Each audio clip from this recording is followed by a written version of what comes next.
The Lone Rancher. The sun, a benevolent orb, warmed Jedediah Stone's weathered face as he surveyed his herd. His cattle, a patchwork quilt of browns and whites, grazed contentedly in the sprawling pasture. A gentle breeze rustled the tall grasses, carrying the scent of dry earth and distant pine. This was his world, vast and uncomplicated, a symphony of nature's quiet rhythms. Jed, leaning against a fence post, felt a familiar peace settle deep in his bones. He wasn't a man given to flowery words, but the sight of his healthy stock and the endless expanse of his land spoke volumes to his soul. Every fence mended, every calf born, every sunrise over the distant peaks was a testament to a life lived honestly, by the sweat of his brow. His gaze, keen and practiced, swept across the horizon. That's when he saw it. A faint smudge against the pale blue, barely discernible at first. He squinted, his brow furrowing slightly. Dust. Probably a wild herd, though it was unusual for them to range so close to his northern boundary. He pushed off the post, a low rumble of unease stirring within him. He watched, arms crossed over his chest, as the smudge grew, thickening into a visible column that snaked across the landscape. It wasn't moving like a single entity, there was a peculiar, almost frantic quality to its expansion. Too wide for a small group of horses, too dispersed for a compact herd of bison. Jed walked a few paces to the crest of a small rise, his boots crunching on dry earth. The dust cloud was closer now, and the sound, a low, persistent hum, reached him. It wasn't the thundering of hooves, but a different kind of murmur, one he couldn't immediately identify. His hand instinctively went to the worn handle of the revolver at his hip, a silent comfort. As the cloud continued its relentless approach, Jed's experienced eyes began to discern shapes within the swirling veil. Not animals. Not four-legged creatures. He stared, his jaw tightening. Figures. Many figures. So many, in fact, that the sheer number of them was what created the massive dust plume. They moved with a purpose, a determined march that defied the desolate expanse separating them from his ranch. As they drew nearer, individual forms began to resolve, though still shrouded in the fine grit. Women, he realized with a jolt that went through him like a shockwave. And children. A multitude of them, a river of humanity flowing towards his isolated haven, each step kicking up the very earth that defined his solitude. The quiet of his ranch shattered, replaced by the impending arrival of the unknown.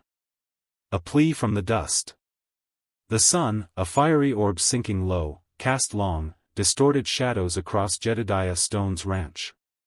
He was in the barn, mending a bridle, the scent of hay and saddle leather a familiar comfort, when a disturbance in the dust caught his eye. A wavering line of figures, small and indistinct at first, grew steadily clearer. Not riders, but walkers, their pace slow and uncertain. Jed straightened, his calloused hands pausing their work, a prickle of unease rippling through him. As they drew closer, the details sharpened, and his brow furrowed. 30 young girls, no older than 12, perhaps 13 at the eldest, approached his gate.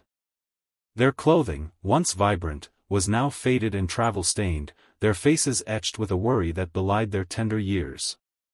They moved as one, a silent, somber procession. One girl, taller and seemingly older than the rest, stepped forward as they reached the weathered fence. Her dark eyes, though clouded with fatigue, held a startling intensity. Jedediah Stone? Her voice was soft, yet carried a surprising strength. Jed nodded, his gaze sweeping over the anxious faces behind her. "That's me, girl. What brings you all this way?" He noticed the way the smaller ones clutched at the sleeves of those beside them, their gazes darting nervously. The girl took a deep breath, her shoulders squaring. "My name is Lily. We are Cherokee. Our village, our men are gone.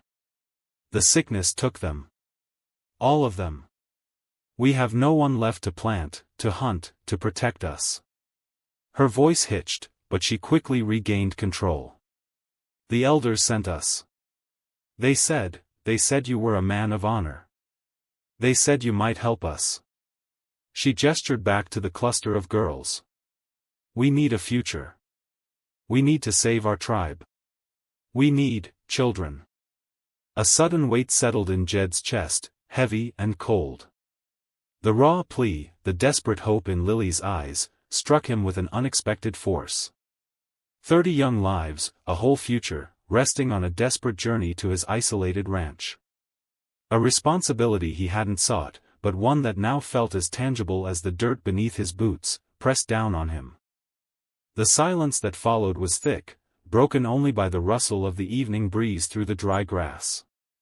A night of hard thought. Jed gestured towards the small, rough-hewn table in his cabin. Sit. There's stew. Not much, but it's hot. His voice was gravelly, a stark contrast to the quiet rustling of the wind outside.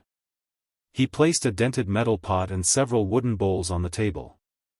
Lily, her eyes wide with a mix of exhaustion and apprehension, gently guided the youngest girls to the benches. The aroma of venison and herbs, though simple, filled the air with a comforting warmth. As the girls ate with a hunger that twisted Jed's gut, Lily remained standing, her gaze fixed on him. Thank you, Jedediah Stone. You are a good man. He grunted, pouring himself a cup of strong coffee. Just Jed. And anyone would offer food. Lily finally sat, picking at her stew. Not everyone. Many would turn us away. She took a deep breath, her shoulders slumping slightly. The sickness came with the winter winds. It started with the cough, then the fever. Our elders, our strongest hunters, they were the first to fall. It spared few men, Jed. A few old ones, too frail to hunt, a few boys, too young to even hold a rifle steady. Her voice grew softer, laced with a pain that transcended her years. It left us with women, children, and a future that looks empty. She looked at the other girls, their faces shadowed by the flickering lamplight.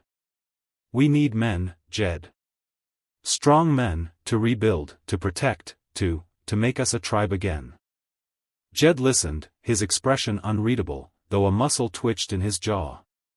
The weight of her words settled heavily in the small cabin, a palpable thing. He saw not just a plea for help, but the desperate cry of a people facing extinction. He could offer them food, shelter for a night, but what they truly needed, that was a burden he didn't know how to carry. Later, long after the girls had curled up on blankets spread on the cabin floor, their soft breathing the only sound, Jed sat by the cold hearth.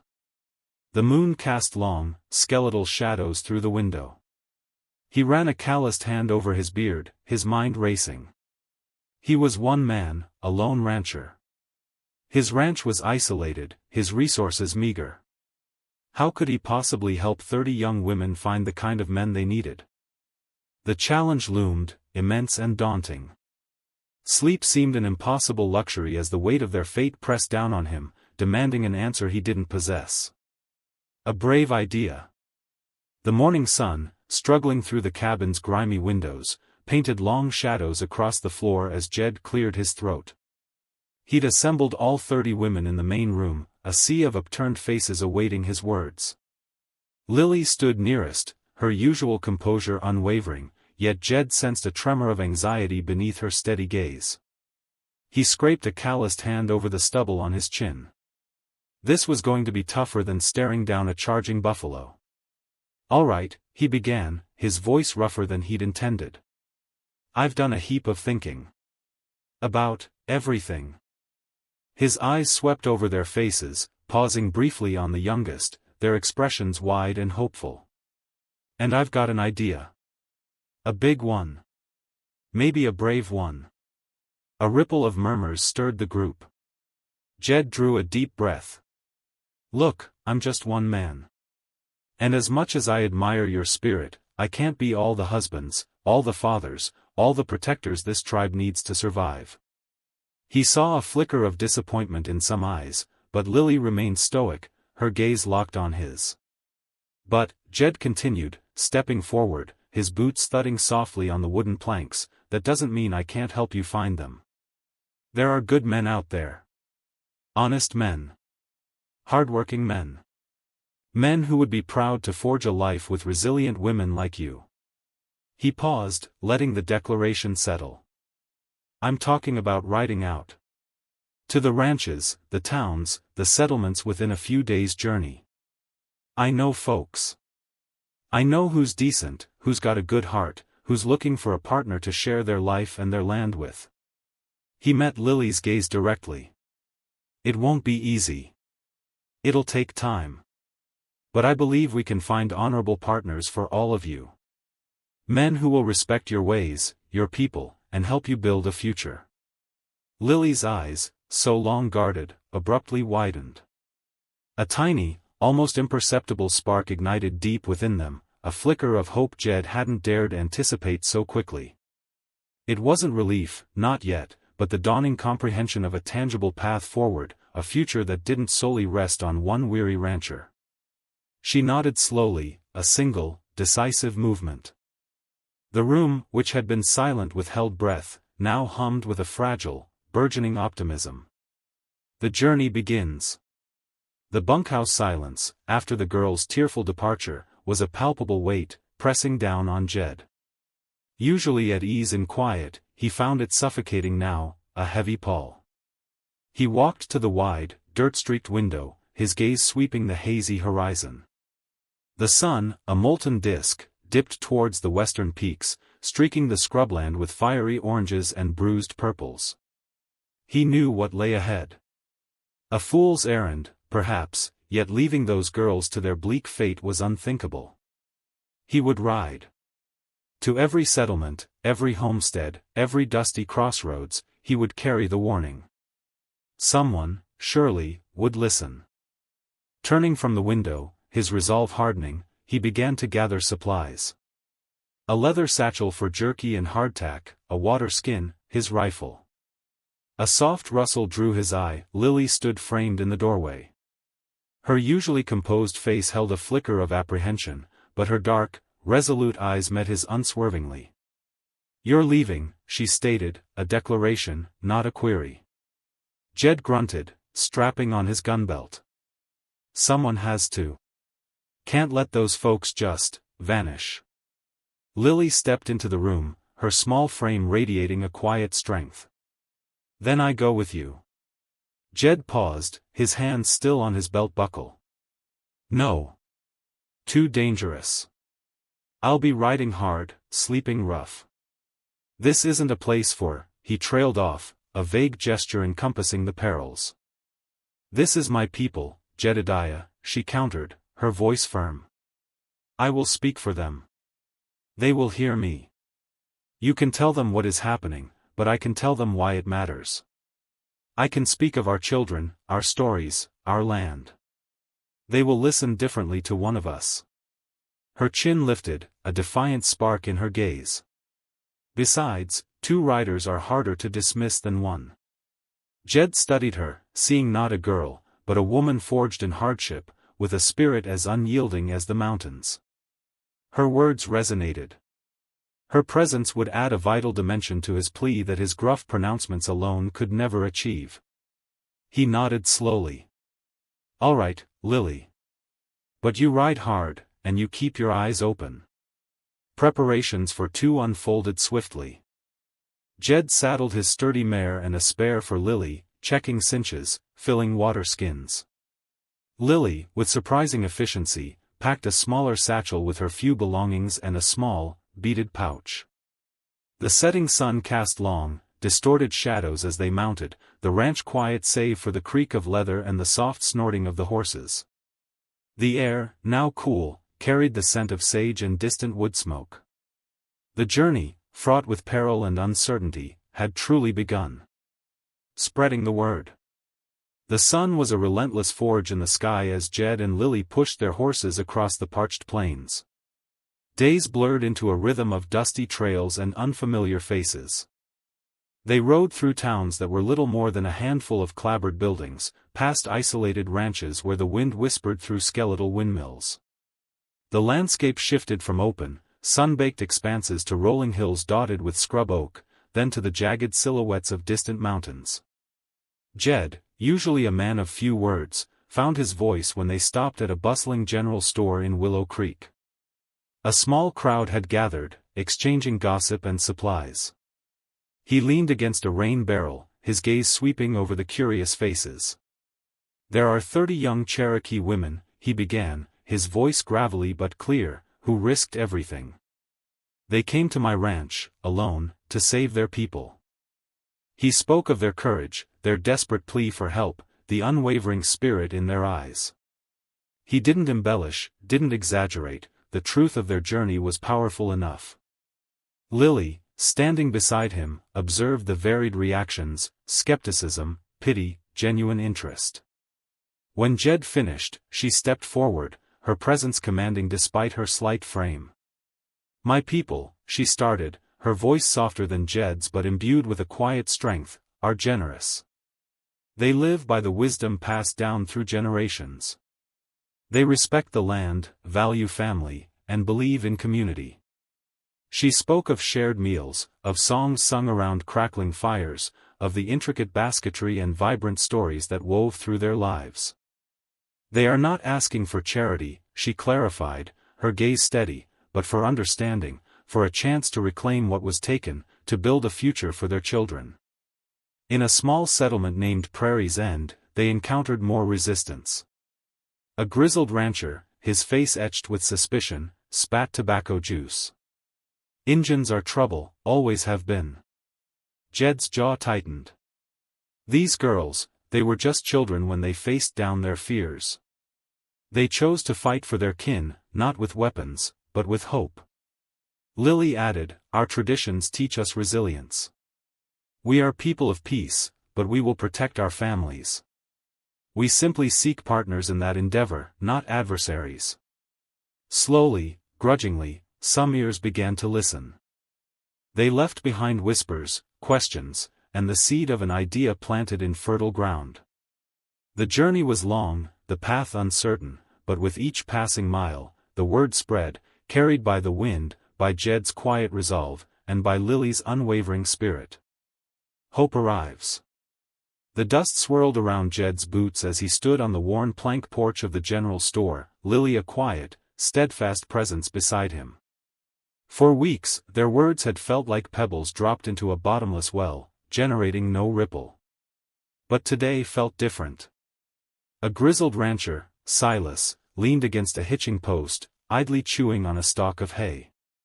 He'd initially dismissed them, but something in Jed's unwavering gaze, or perhaps Lily's quiet dignity, had kept him within earshot.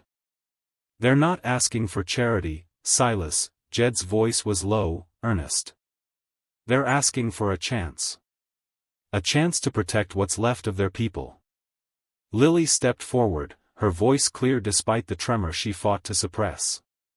"Our men, they were taken. Our village, burned. We have 30 girls, Silas, young women, who will be forced to bear children for the men who destroyed their homes. We need husbands. Protectors." Silas finally spat out the hay. His eyes, usually sharp and cynical, softened slightly as they met Lily's. He saw not a supplicant, but a warrior. He'd heard whispers of the Cherokee's plight, but the abstract had never quite landed until now, seeing the raw courage in this young woman's eyes. 30, you say?" he grumbled, more to himself than to them. Across the street, Finn, the blacksmith, paused, his hammer suspended above the glowing iron. He'd been listening too, the clang of his work often drowning out the details, but the desperation in Lily's voice cut through the din. Finn knew hardship. He'd lost his own family to fever years ago. He understood the ache of wanting to protect what little remained. Word began to trickle through the dusty town. Jed and Lily weren't just telling a story, they were painting a picture of stark injustice and incredible bravery.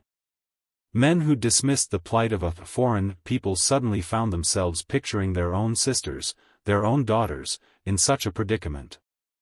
The image of 30 young women, stripped of their protectors, yet still fighting, resonated deeply within the quiet, honorable men of the frontier. Jed saw it in their eyes, a flicker of something new. Not pity, but respect. A tall, lanky cowboy named Jesse, who usually spent his evenings at the saloon, walked over. "My bunkhouse is empty," he said, his voice gruff but sincere. "Got 7 good men. We ain't much for talkin', but we know how to work a ranch.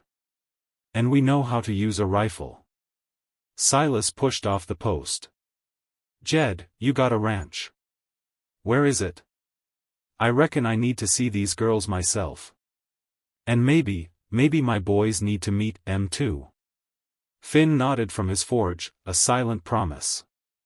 Hope, a fragile, nascent thing, began to bloom in the dry plains.